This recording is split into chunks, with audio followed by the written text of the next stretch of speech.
Anti terror tribunal ने मुस्लिम धर्मगुरु जाकिर नाइक के एनजीओ इस्लामिक रिसर्च फाउंडेशन यानी IRF को गैरकानूनी संघ घोषित करने के लिए केंद्र के फैसले की पुष्टि की है। ट्रिब्यूनल ने कहा कि वह केंद्र सरकार की ओर से पेश सॉलिसिटर जनरल तुषार मेहता द्वारा दिए गए तर्क से पूरी तरह से सहमत हैं।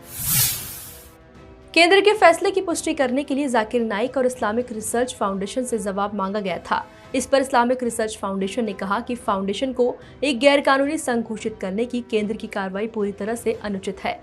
IRF ने ट्रिब्यूनल को अपने जवाब में कहा कि सरकार के पास एक भी सबूत नहीं है कि फाउंडेशन अतीत में किसी भी गैरकानूनी गतिविधि में लिप्त रहा है। फाउंडेशन एक पंजीकृत धर्मार्थ सार्वजनिक ट्रस्ट है। इसका उद्देश्य लोगों का आर्थिक विकास करना, जरूरतमंदों की मदद करना, शैक्षणिक संस्थानों, अस्पतालों आदि की स्थापना करना है।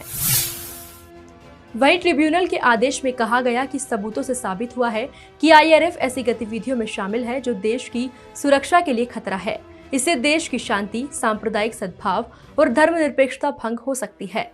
इसीलिए ट्रिब्यूनल 15 नवंबर 2021 की नोटिफिकेशन की पुष्टि करता है, जिसमें भारत सरकार ने UAPA के तहत IRF पर लगाए गए प्रतिबंध को और 5 साल के लिए बढ़ा दिया था। 2016 में सरकार ने नाइक के NGO पर बैन लगाया था।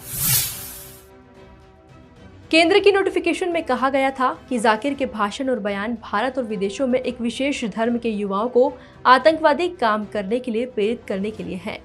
नाइक के भाषण धार्मिक समूहों के बीच दुश्मनी, नफरत को बढ़ावा देते हैं। जम्मू कश्मीर में जाकिर के बयानों को YouTube पर सबसे ज्यादा सर्च किया जाता है। इसके बाद मेघालय, असम, पश्चिम बंगाल और मणिपुर में YouTube पर जाकिर को सबसे ज्यादा सर्च किया जा रहा है। अभी के लिए इतना ही। नमस्कार, मैं हूं नेहल। खबरों के लिए बने रहिए मृदुभाषी के साथ।